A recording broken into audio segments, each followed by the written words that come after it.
హైదరాబాదు భూముల ధరలు ఎట్లా ఉంటాయి అనేది నికేష్ కుమార్ అరెస్ట్ తర్వాత తేలింది.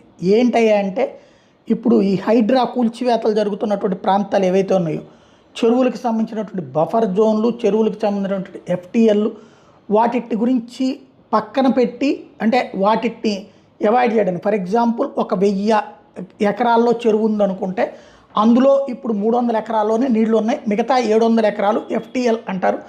అది పొంగితే వచ్చేటటువంటి దాన్ని బఫర్ జోన్ అంటారు. అది ఇంకొక 200 300 ఎకరాలు. అక్కడ పర్మిషన్ కావాలి అంటే ఇరిగేషన్ శాఖ ఇవ్వాలి.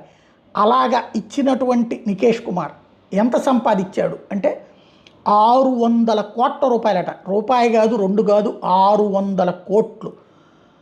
అతనిచ్చిన పర్మిషన్ల కారణంగా అది తీసుకున్నటువంటి వాళ్ళు విల్లాలు కట్టేసుకున్నారు, అపార్ట్మెంట్ కట్టేసుకున్నారు. ఇతనికి విల్లాలు ఉన్నాయి. ఏఈ స్థాయి వ్యక్తికి విల్లాలు భారీ ఎత్తు